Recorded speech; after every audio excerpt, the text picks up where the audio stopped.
Estos son los directos, no hay problema.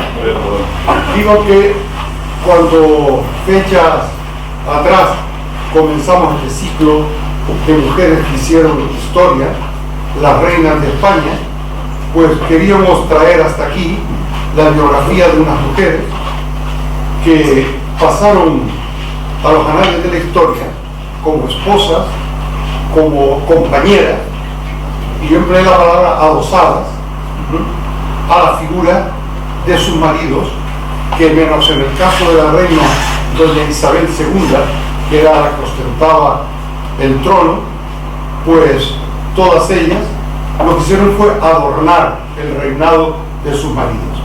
Pero un estudio más o menos profundo, ustedes juzgarán, ha venido demostrando que en muchos casos la cultura, la formación de estas reinas, si no fue en todos, cada uno de los casos, superior a los de los reyes, en otros tantos sí lo fue. Recuerden, por ejemplo, esa reina olvidada, casi desconocida, que fue Victoria del Pozo de la Cisterna, que en forma de broma dijimos solo le faltaba un último apellido, Roca. Pues bien, doña Victoria sabía hablar perfectamente 7 idiomas y fue una mujer de una cultura humanística extensa, esposa muy joven de el también joven rey Amadeo I de Saboya. Pues bien, hoy retomamos este ciclo de conferencias y lo hacemos con la presencia de muchas caras conocidas. Pero yo aquí tengo un compromiso ineludible, porque ahí sentado entre ustedes está quien fuera profesora de historia contemporánea de España durante muchos años en el Colegio San Ignacio de Loyola, doña Marta Valdivielso. Y claro, esto es un examen de selectividad. Y yo sé que ella siempre, porque participé de su buen juicio en muchas reuniones de evaluación, y sé que siempre justa, precisa en sus notas, también generosa cuando a la persona a la que se juzgaba no daba para más. Entonces, Marta, tú échame un capote, piensas que yo soy lo que soy, tengo lo que tengo, y ponme lo que sea un aprobadillo raspado ese que se daba a la tercera convocatoria para que el niño no se frustrara.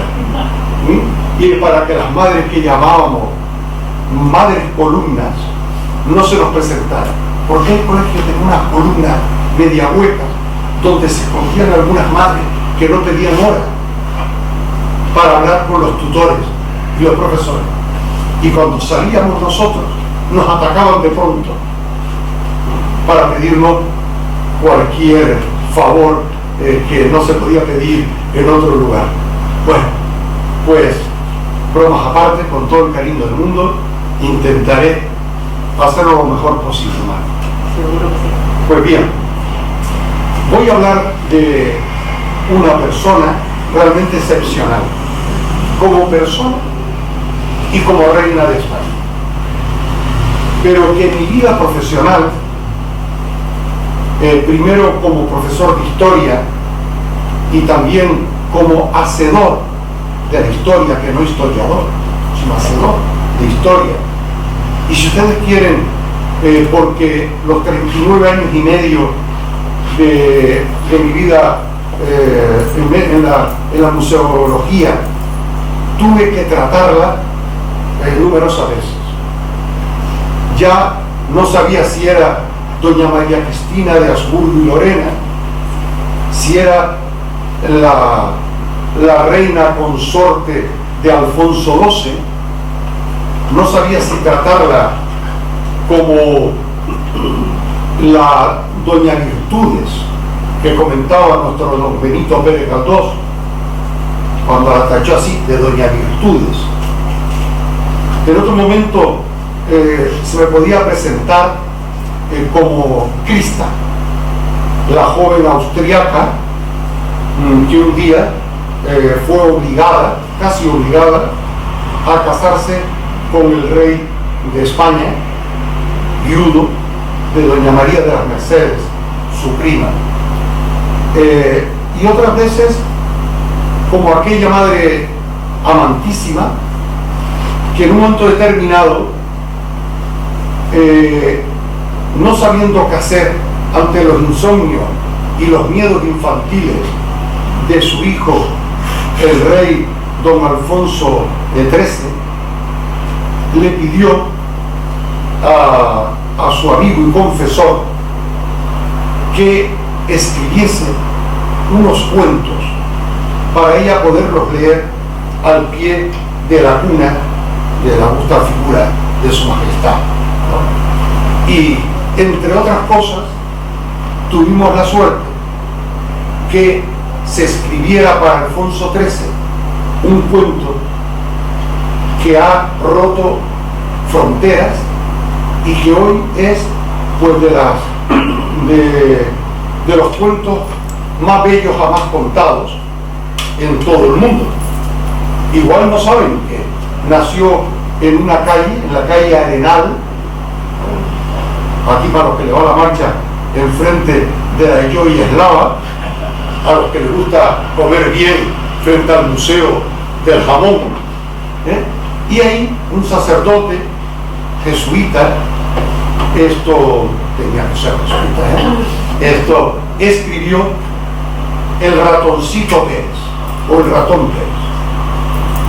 Bien, y la reina contaba cómo ella, al decirle a su bubi, así llamaba cariñosamente a su hijo, a su bubi, las andanzas de ese ratoncito que corría por el subsuelo de las calles de Madrid, le hacía entrar en un sueño muy reconfortante. Y un día, y como preámbulo decirle que a todos el ratoncito Pérez nos ha dejado, según que fuéramos de solventes, nuestras familias fueran solventes, nos dejaban pues una perra gorda, medio duro, un duro, 25 pesetas, así, ¿no? Aquellos que, como yo, tuvimos la suerte de tener un padre que trabajaba para el Banco de Cataluña y después para el Banco Central, Manolo, esto pues nos dejaba un billete recién estrenado que traían del Banco de España, limpio, que aquello te da pena hasta de gastarlo. Pues bien, el rey cuando perdió su primer diente, emocionado, lo colocó debajo de su almohada, esperando un duro de plata. Pero a la mañana siguiente, cuando se levantó, metió la mano debajo de la almohada, ya no estaba el diente, y encontró una cosa extrañísima. Y claro, como no comprendía qué era aquello que le habían dejado, se echó a llorar con un berrinche tremendo, diciendo que el ratoncito Pérez le había hecho una faena, que él quería una moneda. Y es que la reina regente, doña María Cristina, le había puesto debajo de la almohada nada más y nada menos que el toisón de oro, con decoración que debían tener todos los soberanos españoles. Pero el niño no lo entendía. Otros saltados de bofetones y se han propuesto para que su majestad el rey se lo diera y no lo han tenido nunca. O el caso curioso del general Franco, que tuvo todas las condecoraciones que en este país se podían dar, excepto el toisón, porque el toisón solo lo podía dar un rey. Y cuando don Juan de Borbón, conde de Barcelona, se le ofreció, el gallego, hábil y rápido, dijo: no se preocupe usted, porque era reconocer a don Juan como Juan III de España, soberano y rey. Por lo tanto, es la única condecoración que el general Franco no tuvo entre todas las españolas. Pues bien, empezamos a hablar de María Cristina de Habsburgo y Lorena, la gran reina constitucional. Muchos apelativos podíamos darle calificativos a esta mujer, pero yo he querido traer esta frase, la gran reina constitucional, porque en nombre de la constitución que el país ha tenido, se han hecho cosas favorables y no tan favorables, y no todos los gobernantes han estado o están a la altura de la Constitución. De ahí que sea el único país en donde diga lo que diga el Tribunal Constitucional, yo camino por el callejón del frente. Pues bien, para que ustedes entren en cuestión, María Cristina Desirée Henriette Felicitas Reiniera von Hamburg, y como se llame, porque de lo demás es para morirse en pronunciarlo, nació en Moravia, ¿no? En la ciudad de Moravia, en 1858 y murió en la Villa y Corte de Madrid en 1929, en plena dictadura del general Primo de Rivera. Archiduquesa de Austria, título que se le daba a todos los miembros de la familia imperial, archiduques o archiduquesa, fueran varón o hembra. Eso significaba ser miembro de la familia real, como sucedía con los hijos del rey, no príncipe de Asturias o princesa de Asturias, que es el único que es príncipe de España es el príncipe de Asturias o la princesa, la heredera. Todos los demás son infantes de España o infantas de España. Pero si seguimos la real pragmática del rey Carlos III, lo seguían también los nietos del rey, sobrinos del rey siguiente. Bueno, princesa de Hungría, de Bohemia, y reina consorte y regente de España.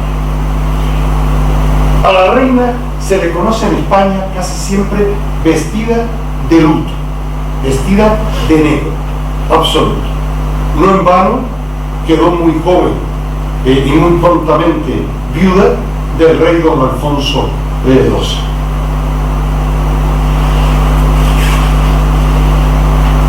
La ciudad imperial, Viena, con su Danubio en medio, ¿verdad?, era el centro neurálgico de uno de los grandes imperios europeos.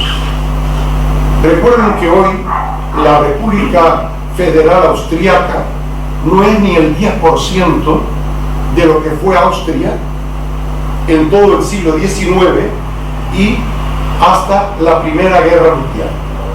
No digamos después de la Segunda Guerra Mundial, en lo que quedó reducido como castigo por aliarse de forma clara y rotunda con el Führer, uniéndose al Tercer Reich. Austria poseía lo que es actualmente, lo que fue la antigua Checoslovaquia, hoy Chequia y Eslovaquia, lo que es Austria, parte de Croacia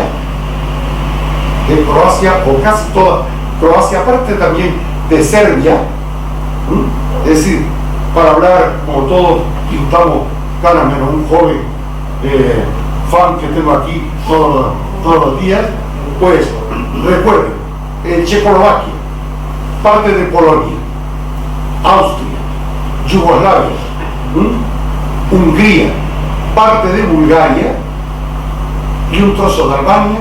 Todo eso pertenecía al Imperio Austrohúngaro. Era una confederación en el sentido que se podía ser emperador de Austria, pero eso no traía implícito ser rey de Hungría.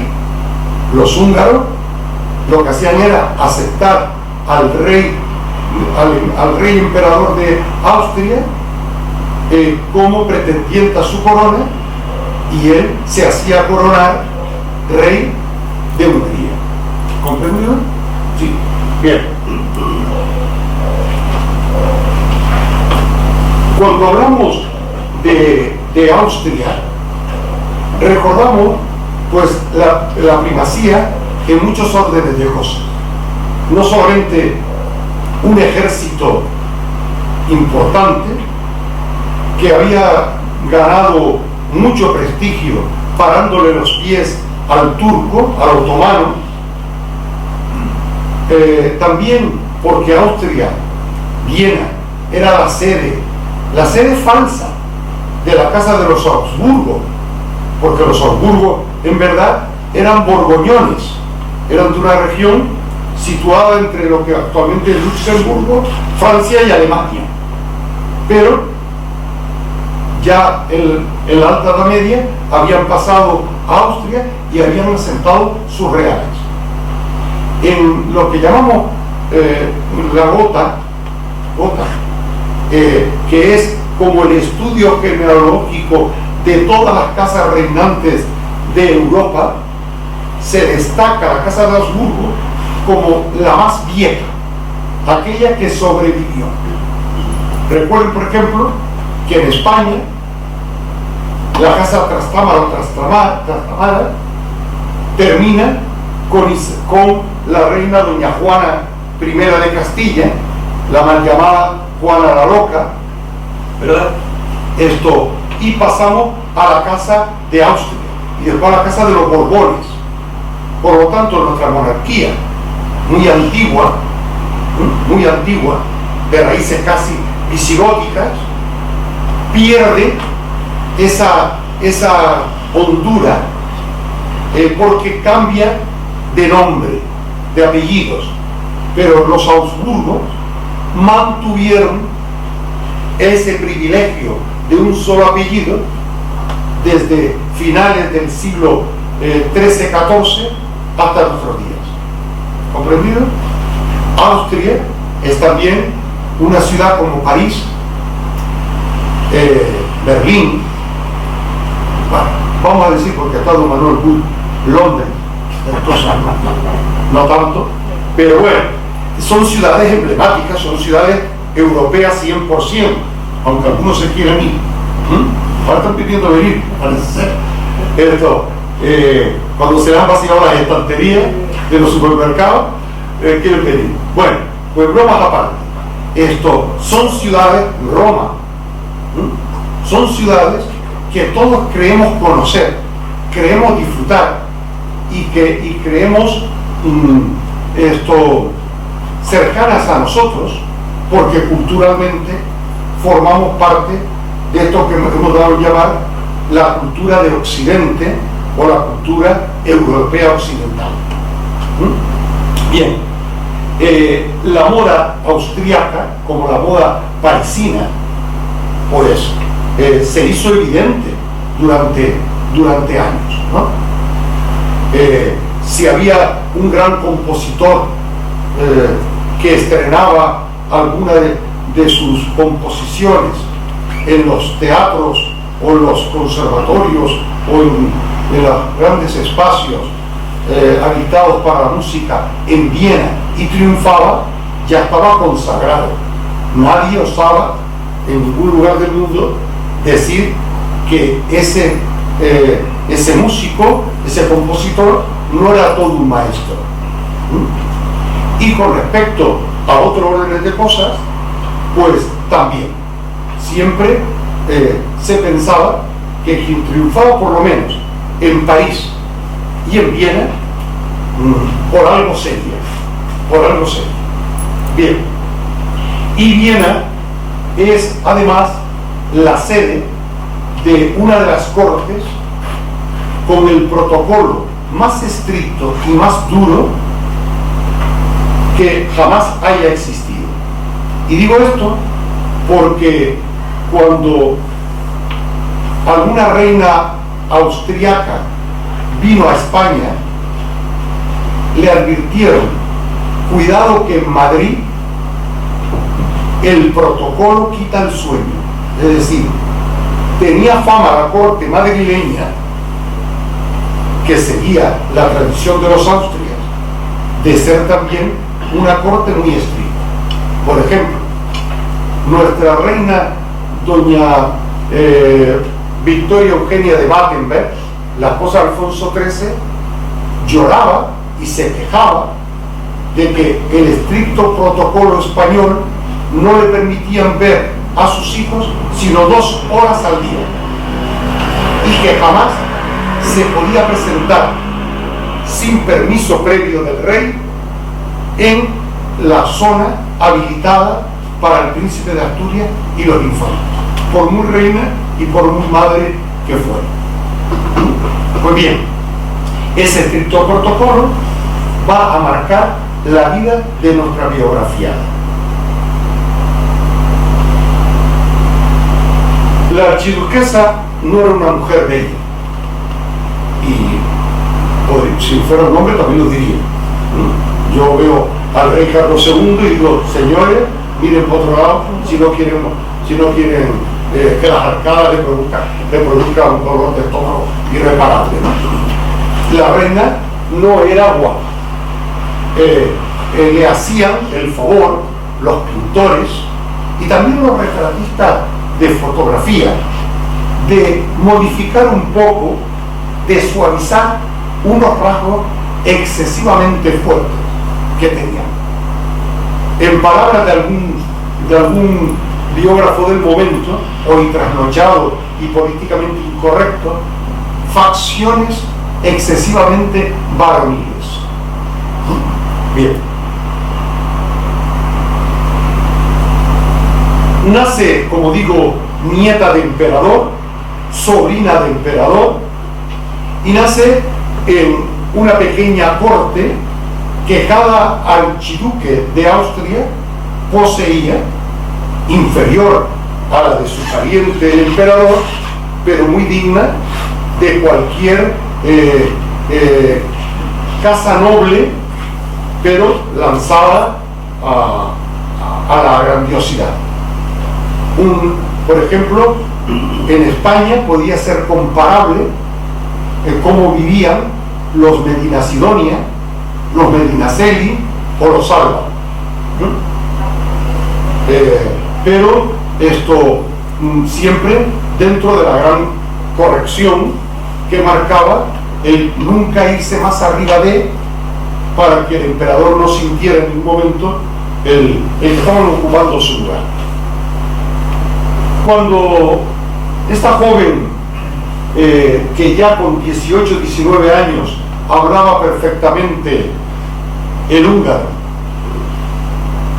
el checo, el alemán, por supuesto, el inglés, el francés, el italiano, perfectamente, y dominaba el español, ella misma confiesa que leía en español, que podía escribir en español, pero que habían ciertas letras españolas, como la famosa Amy, que se atragantaba por ella, y siempre tuvo un sentido gutural del idioma de Cervantes, ¿no? Muy gutural. Pero sí es verdad que tan pronto se le designó consorte del rey de España, invirtió muchísimo tiempo en busca de la perfección, que es lo que hizo durante toda su vida. Con esa cultura, además que con el estudio del latín y el griego, la filosofía pura y la teología, buscando su acomodo, mientras no se designase por su tío el emperador otra cosa,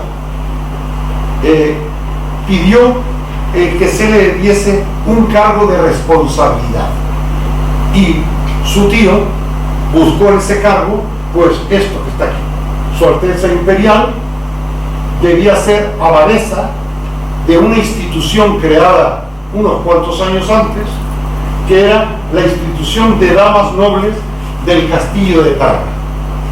¿A qué se dedicaban estas señoras? No eran monjas, pero casi.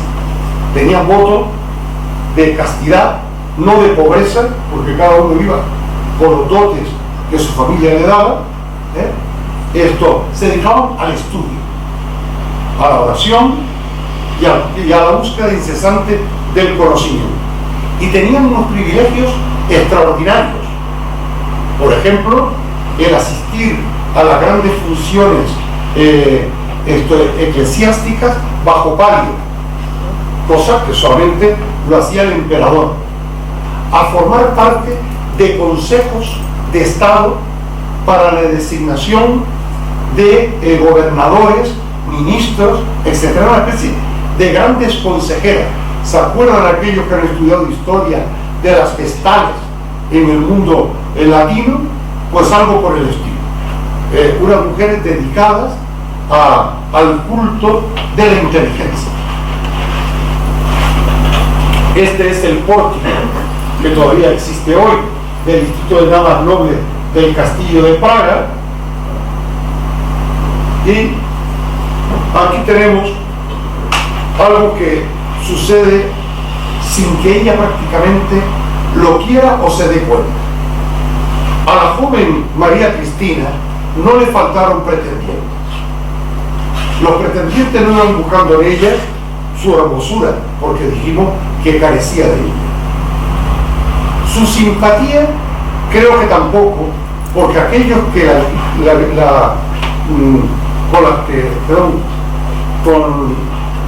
con los que estuvo muy cercano, decía que era no sosa, pero era tan introvertida que era como un castillo inexpugnable. No abría sus puertas de forma así generosa a todo el mundo. Había que ganarse. Y tenía unas dotes de mando, de concentración de su genio y figura, que la hacía temible para según qué persona. Claro, los hombres en general solemos ser poco valientes ante las mujeres inteligentes. Y en el caso de este, pues sí hubo pretendientes católicos, eso sí, porque la corte no permitía otra cosa. Hubo condes, duques, marqueses, sobre todo príncipes alemanes. Recuerden que Alemania se unifica como país, pero antes eran muchos principados. Y hubo pretendientes, pero ella los desechó a todos. ¿Por qué? Ella confiesa a una de sus camareras mayores en el Palacio de Oriente que ella pedía perdón si eso era un acto de soberbia, pero que ella siempre pensó que valía mucho para gastar su vida en una anodina corte germana, y que estaba esperando a su rey. No sabía de dónde le tenía que venir, pero ya le llegaría. Bien, y mientras tanto, formarse. Pues bien, en España las cosas han sucedido de la manera que ya explicamos en la anterior conferencia, ¿verdad? Un príncipe de Asturias que vive su día de formación en una academia militar inglesa, una reina exiliada, doña Isabel II, haciendo de las suyas en París, y su esposo, el rey don Francisco de Asís, pues también haciendo más o menos lo mismo, y unos partidos republicanos españoles que han dado al traste con el invento de la Primera República. Es curioso, porque cuando los españoles hablamos de república, nunca decimos se instauró la república, sino estalló la república.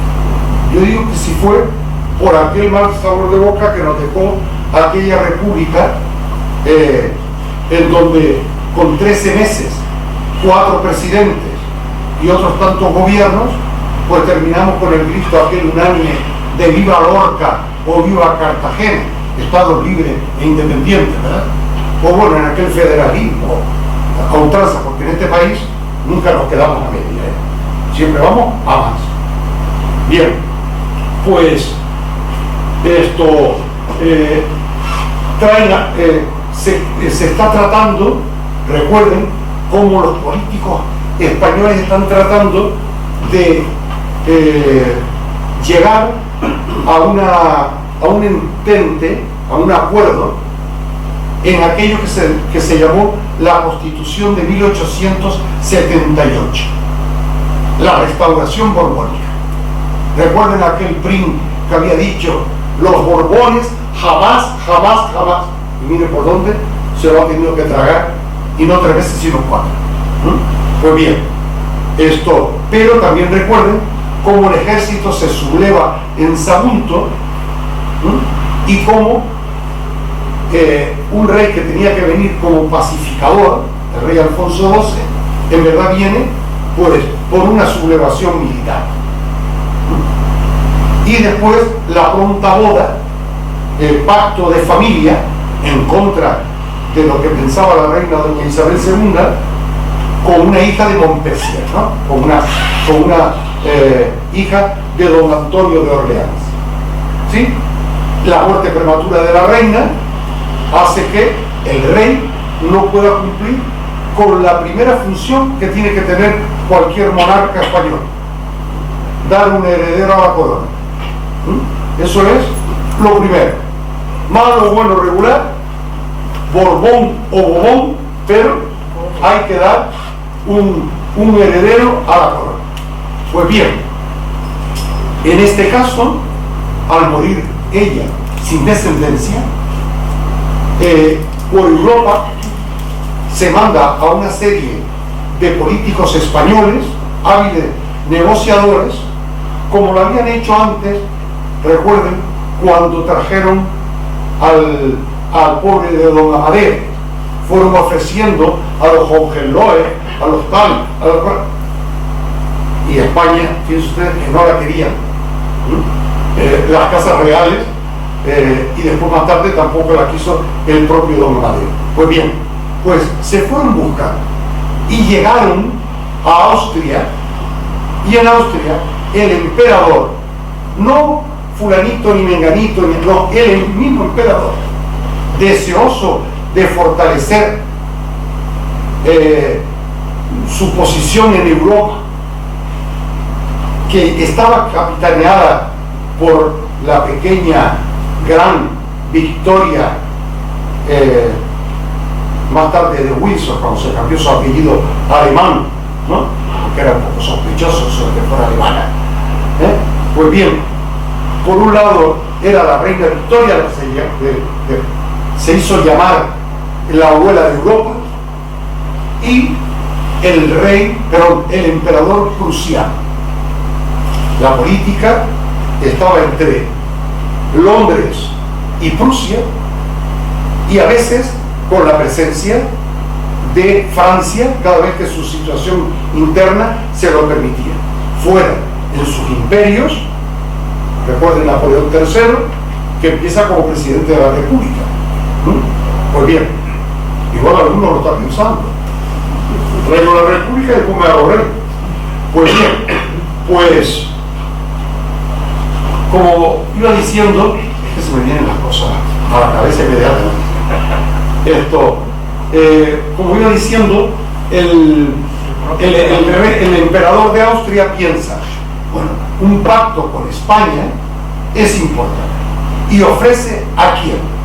A una joya del imperio, a una persona que él sabe que lo va a dejar en buen lugar, y como él tiene informes de el servicio secreto austriaco a través de su embajador en España, que el rey está, como se decía entonces, infesto de tuberculosis y alguna otra enfermedad venérea, y que morirá en breve, sabe que colocar junto al rey de España a una austriaca es convertir a España en deudora de la familia imperial austríaca.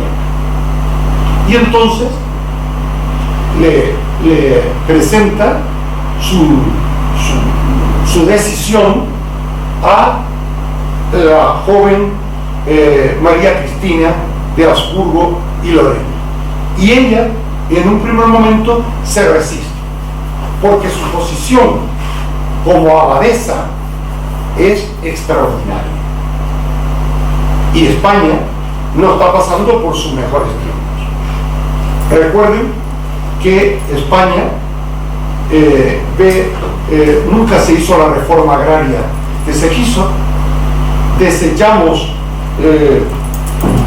todas las oportunidades que nos dieron las dos grandes desamortizaciones, tanto la eclesiástica como la de propios, donde los partidos liberales, conservadores, y entre los liberales los que avanzaban más y los que no avanzaban tanto, y la intervención del ejército una y otra vez en la vida política, la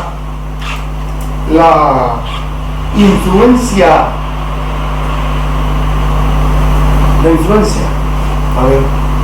la acción soterrada de las logias masónicas también, y otras tantas cosas, hacen que el país estuviera pasando por unos momentos de una larga penuria. Falta industrialización, no hay comunicaciones, etcétera, etcétera. Es verdad que ahora hay un revisionismo histórico que no deja en tan mal lugar los últimos años del siglo XIX y el primer tercio del siglo XX. Lo cierto es que el emperador, que se sorprende ante la negativa de su sobrina, le pide al Papa, al sumo pontífice romano, que intervenga. Y el Papa simplemente le ordena, en nombre de su voto de obediencia y en nombre de la fe católica, que sacrifique su vida y se convierta en reina consorte de España. A lo que una católica ortodoxa, en el mayor sentido de la palabra, no osaría rebelarse. Y eso hizo. Dice que cuando terminó de leer esa carta, que traía consigo la excomunión si no se aceptaba, pues agachó la cabeza y dijo aquello de hágase en mí según tu palabra.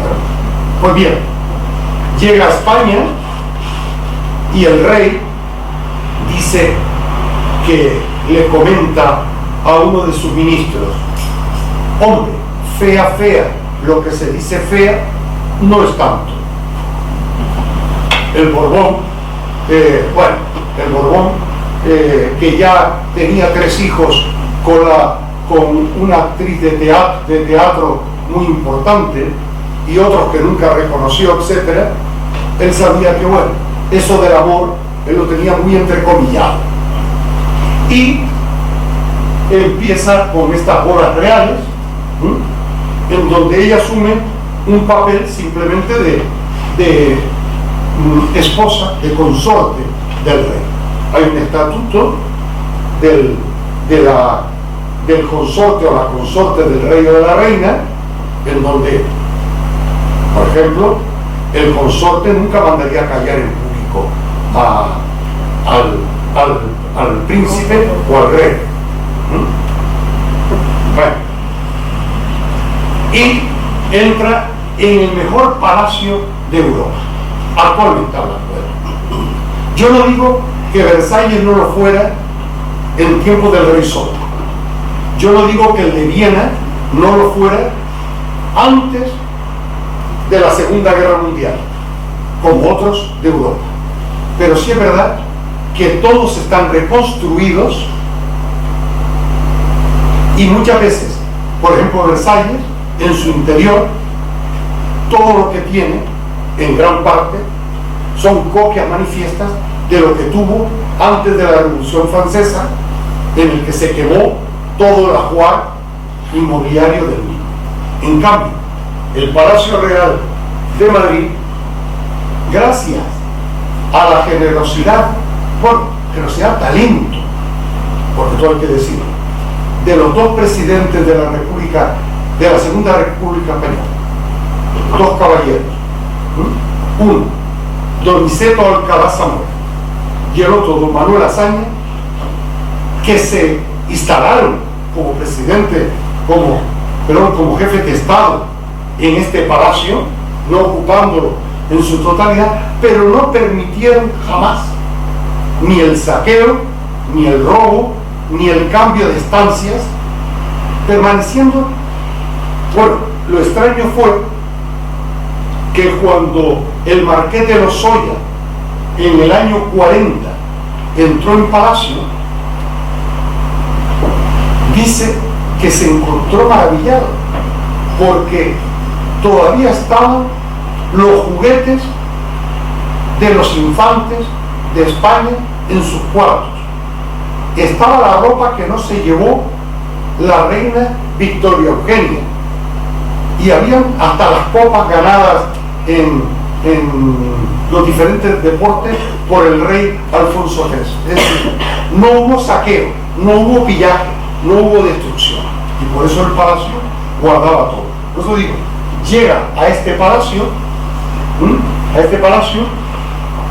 que, como saben ustedes, sustituye a la antigua Alcázar de los Austrias, obra de Cubara y Sacchetti, los dos italianos que vienen a ser la gran mole barroca, que mi amigo Ruiz Mesa ha fotografiado. Pongan ustedes la cantidad que quieran, que van a quedar. Por lo valga la anécdota, porque mi abuelo después de la guerra estuvo aquí en la guerrita no. Ah, sí, señor, pasando frío. Ya me lo contaste. Y ahí se enfermó. Bueno, la primera imagen oficial del Real Matrimonio, para quitar aquella idea de que había sido a la fuerza, que ella no quería venir, que el rey pasaba de ella varios pueblos. Bueno, pues había que dar esta idea bucólica, bueno, en donde tampoco que se mostraran muy juntos. Y recuerden que a la pobre reina, cada vez que salía por las tardes a hacer obras de caridad o a visitar conventos, iglesias, el pueblo de Madrid, pues le cantaba aquello de ¿dónde vas, Alfonso XII? ¿Dónde vas, triste de ti? ¿Verdad que? Como para ganárselo, ¿verdad? Bien. Y aquí la muerte del rey Alfonso XII y el momento traumático que ya habían esperado en la corte imperial austriaca. Muere el rey joven, 27 años, deja dos hijas de corta edad, la princesa de Asturias y la infanta, y a su mujer embarazada de unos 4 meses y medio, 5 meses. Y como no había los adelantos de hoy, no se sabía. Y como la ley decía que no había ley sádica, que tiene algo de sádica, sí podían reinar las mujeres, pero siempre que no hubiese varón. Había que esperar, ¿sí? Y ella esperaba y rezaba, y le pidió hasta al Santo Padre que intercediera como el representante de Cristo en la tierra para que su augusta persona llevara en su vientre a un heredero varón. Pues bien, enterrado el rey con toda pompa en el monasterio del Escorial, sellándose así el final de un reinado. Y aquí aparece la imagen más conocida de nuestra biografía. La jura como regente del reino. Es decir, con todas las prerrogativas que tiene un rey, todas las prerrogativas que tiene un rey, pero en nombre de, primero, de la infanta, de la princesa de Asturias, notablemente menor de edad, y más tarde, ya veremos, durante 16 años, durante la minoría de edad de el rey Alfonso III. Ella jura la Constitución de 1878, que entre otras cosas no lo decía, pero lo permitía, que era esa alternancia de poder pactada entre conservadores y liberales. Cuando a veces dicen, es que ya se sabía, la gente iba a votar y ya se sabía quién iba a salir, sí, y había pucherazo, sí, y había compra de votos, claro. En la provincia de Guadalajara, a la que yo he estudiado mucho en los últimos 40 años, pues se publicaba días antes de las elecciones el precio del kilo de garbanzos y se decía: en Pastrana y su término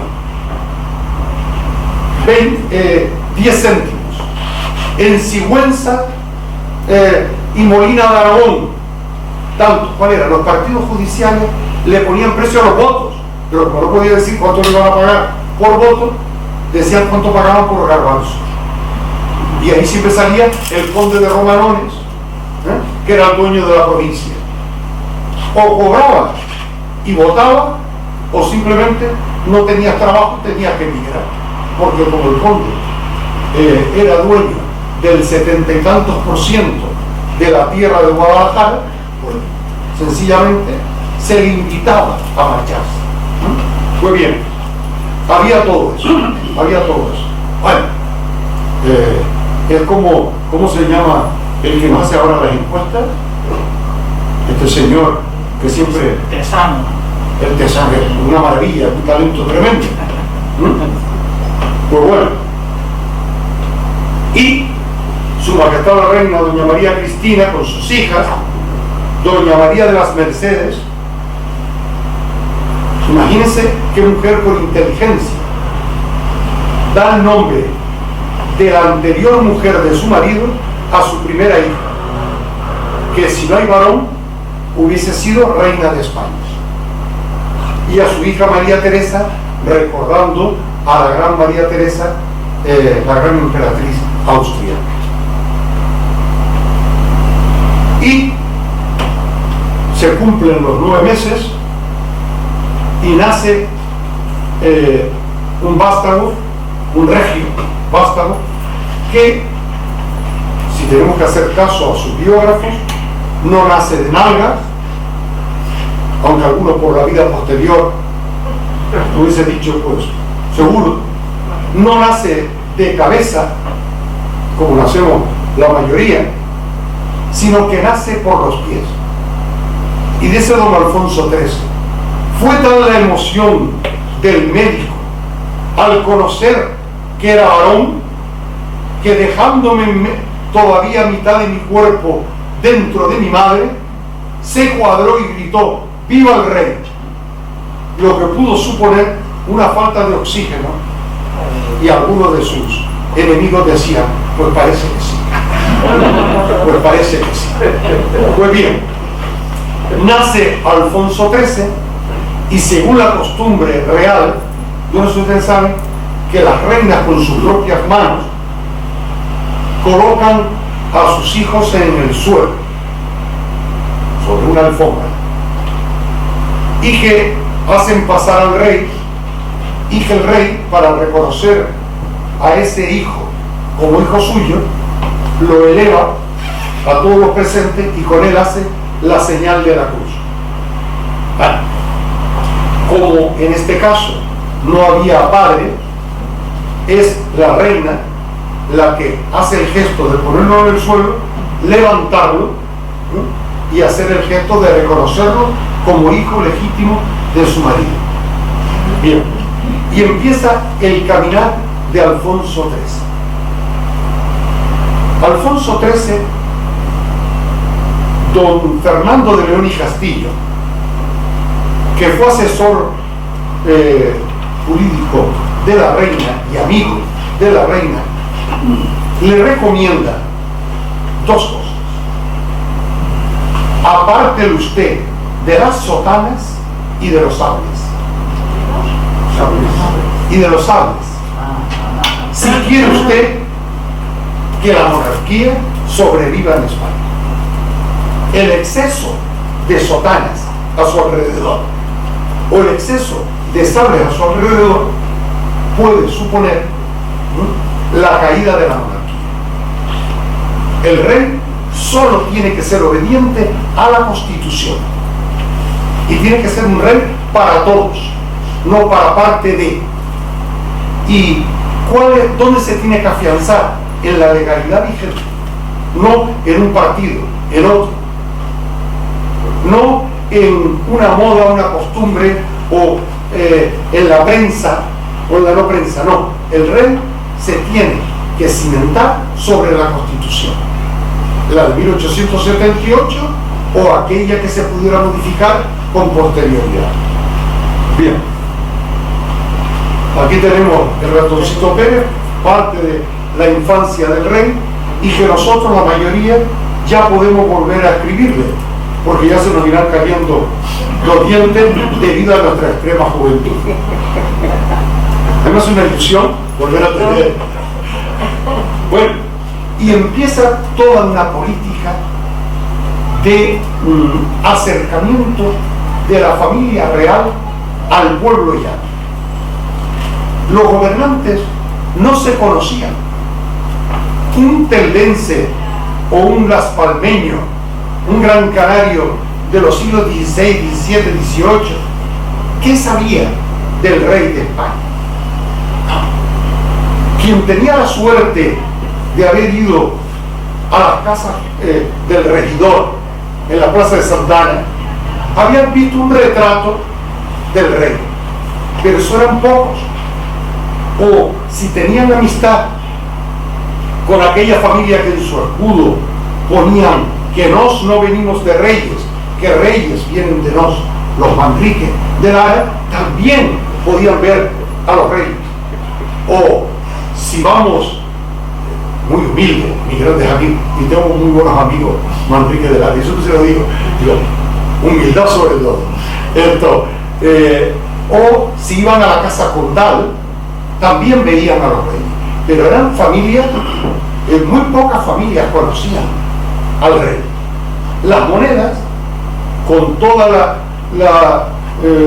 los problemas que tiene la fundición, bueno, podía acertar o no, pero usted ve una moneda de Carlos IV y no se parece para nada al fofo monarca que vivía entre Madrid y Aranjuez.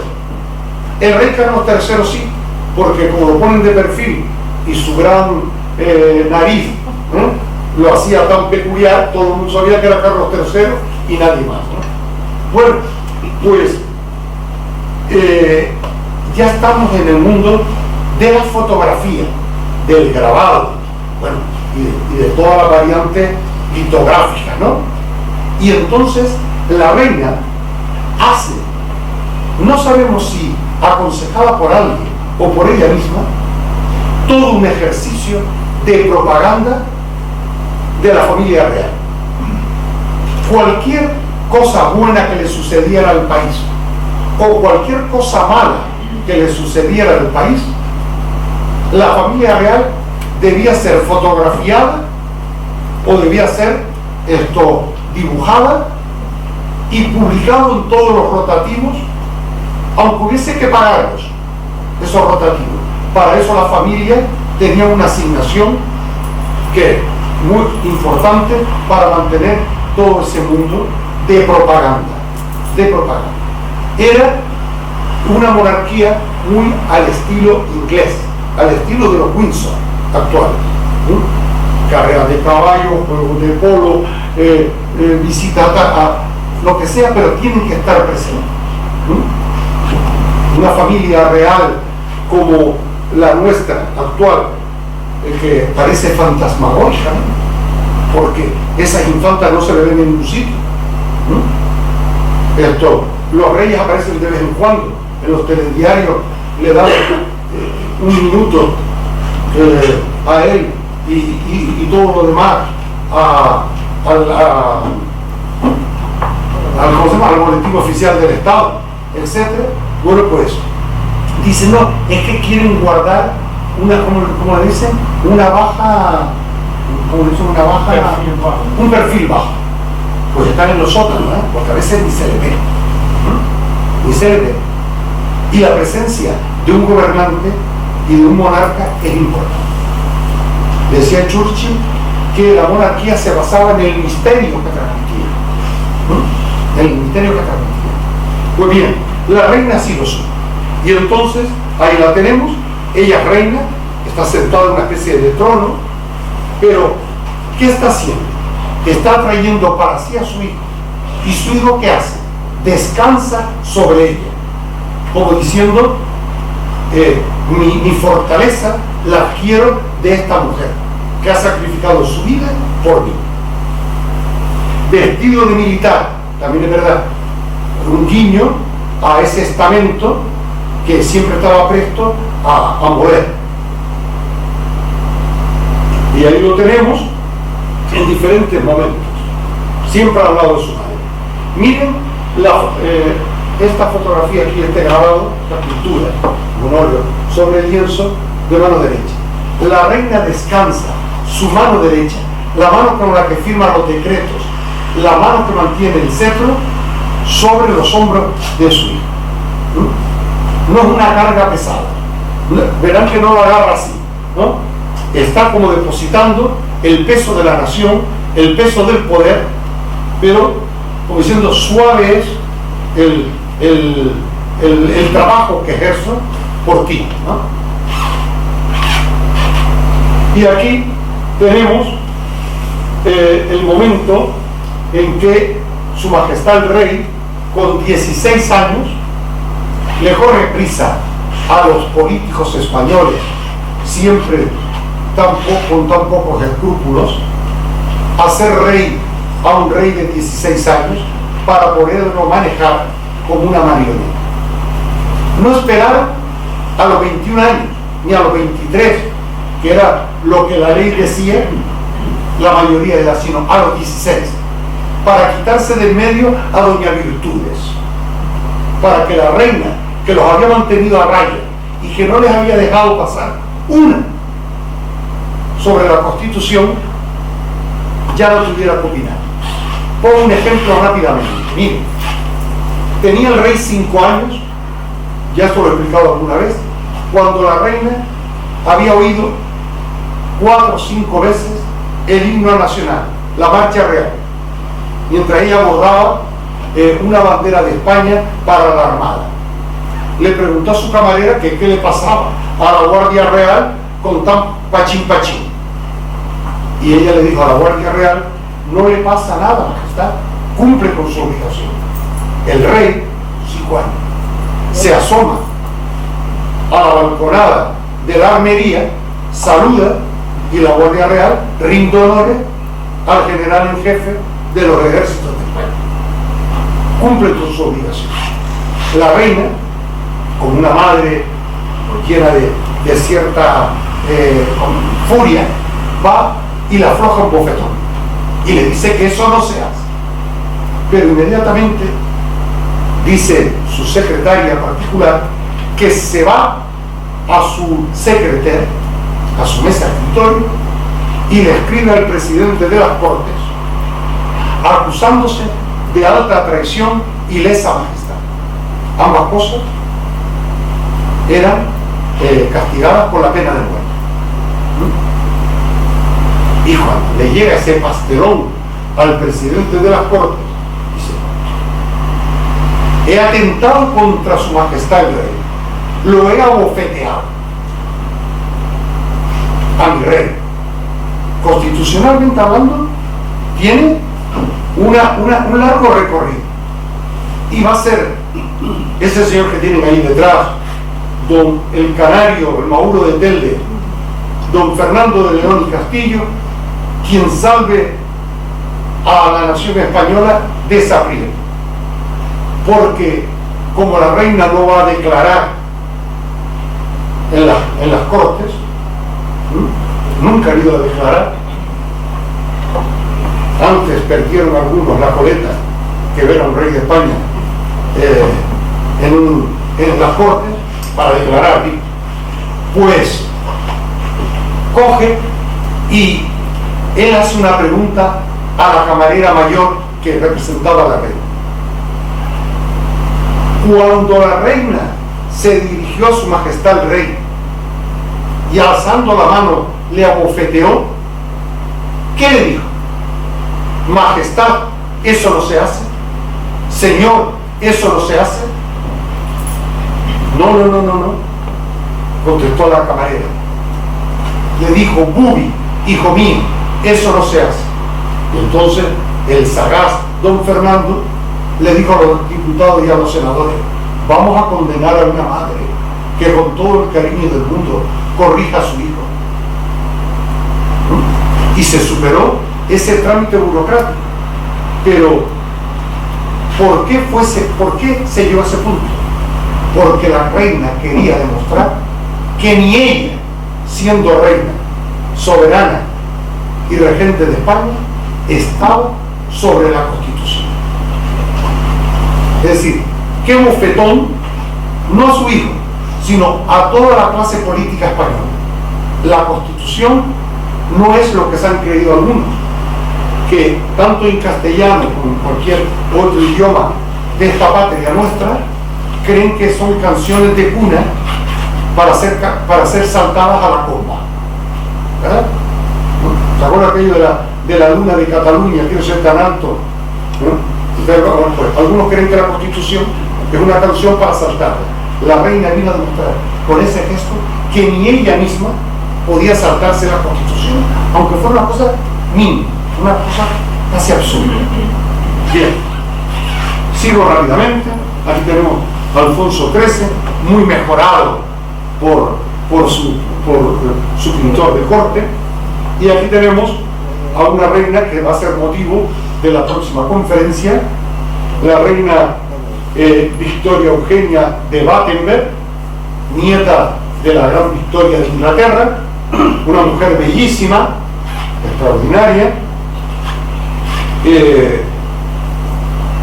Y ahí tenemos a su majestad la reina Cristina de Habsburgo y Lorena ante el trono de España, pero ya cuando ya se había quitado el luto, porque ella tuvo el luto hasta que su hijo cumplió los 16 años de edad.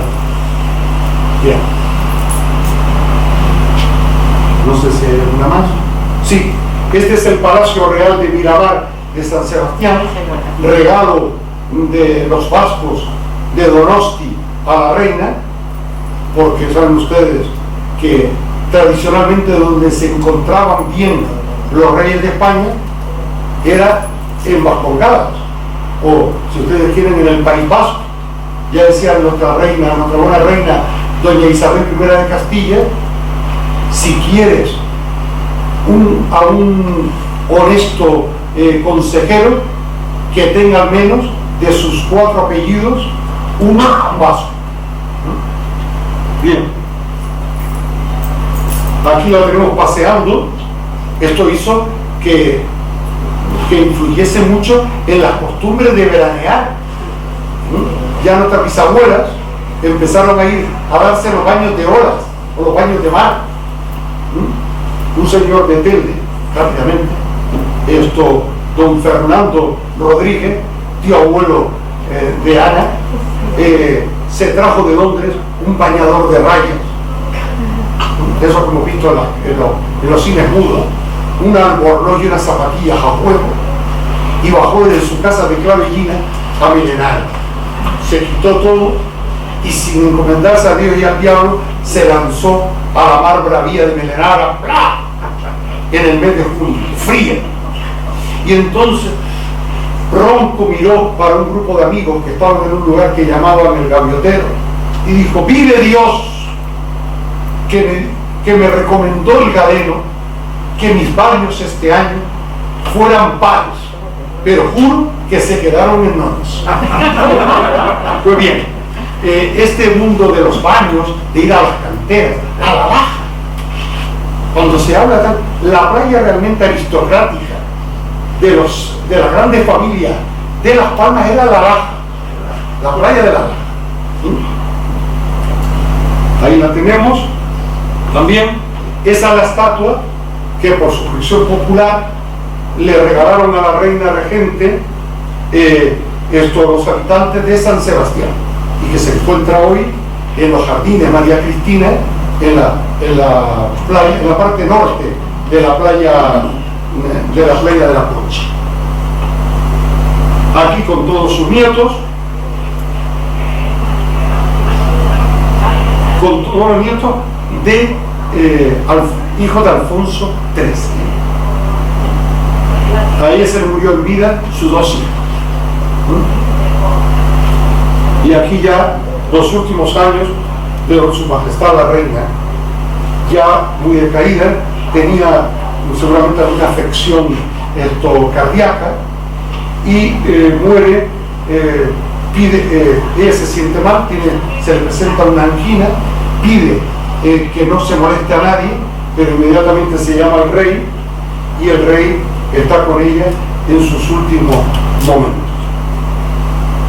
Y ahí tenemos el ABC, el gran periódico monárquico español, que ahora va a bandazos, en el que se le comunica a la nación española y a la radio, por supuesto, que había muerto la reina. Una reina que empezó siendo la fea, la austriaca, la doña Virtudes, la apestada, la que nadie la quería en el trono, para convertirse en la reina madre y para convertirse en la gran señora, como le decía. Se ganó a todo el pueblo español por encima del cariño que tenía el resto de la familia real. Por encima del resto de la familia real. Fue sumamente aplaudida y querida dentro y fuera de Madrid, porque todo el mundo le reconocía pues el gran sacrificio que había supuesto para ella lidiar con la clase política española, que ya dijo otro político cuando lo vio todo en las cortes: vaya tropa. Y no vio sino a los de aquel entonces. Ahora ustedes cogen a cualquier parlamentario español y entonces dice: ¿dónde está Cánovas del Campo? ¿Dónde está Sagasti? ¿O dónde está el tierno Galván? Sin irnos más allá, Santiago Carrillo, quien sea. Pero bueno, somos hijos de nuestro tiempo. Ahí el féretro. Saben ustedes que en España los reyes no tienen entierros en el sentido amplio de la palabra. Se les vela en palacio y con una pequeña cohorte de nobles y de personal del ejército. Se le lleva a paso ligero por la calle de Alcalá, otras veces por la calle Mayor, bajan San Bernardo, no, perdona, donde está el Palacio de las Cortes, la carrera San Jerónimo, y ya siguen a la estación del norte para marchar directamente en un tren al Escorial. En el Escorial es donde se hace realmente la sombra fúnebre. 5 años en el pudridero y después ya pasa ¿cómo se llama esto? A la cripta.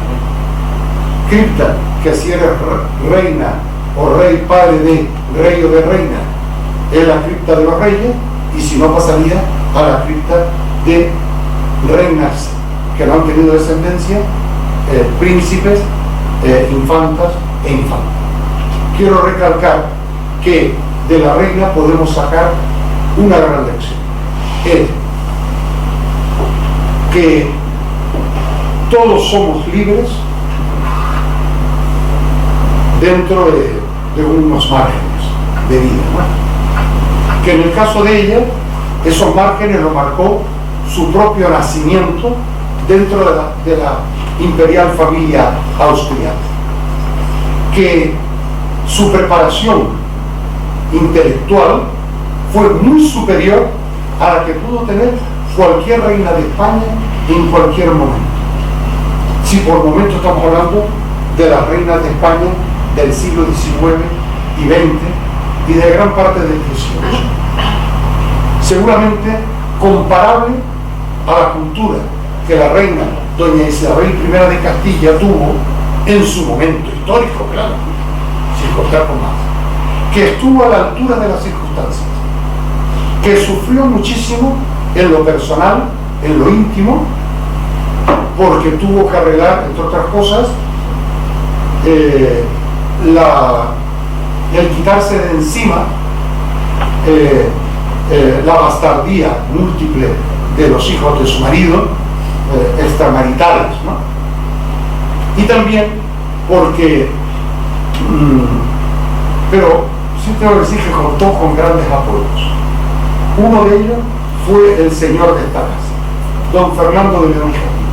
A don Fernando, cuando lo nombraron embajador de España en París, la reina lo llamó a palacio y le dijo que quería tres cosas de él. Una era sacar a España de su aislamiento político. Segundo, era acallar a todos los enemigos de la corona. Pero Fernando magistralmente los puso a sueldo. No hubo nadie que protestar. Y tercero, mantener atada muy corta a su suegra y a su suegro, a doña Isabel II y a don Antonio, perdón, y a don Francisco de Asís. Esas eran las tres cosas que le envió, que le mandó, ¿no? Y una cosa que se ha descubierto, hará como unos 15 años así, es que las primeras grandes inversiones hechas para la industrialización de este país, entre ellas la ferroviaria, que sobre todo nació en tiempo de Isabel II, pero se desarrolla en este momento, siempre se dice capital francés. Bueno, sí, efectivamente, era capital del Banco de Lyon, que invertía en España.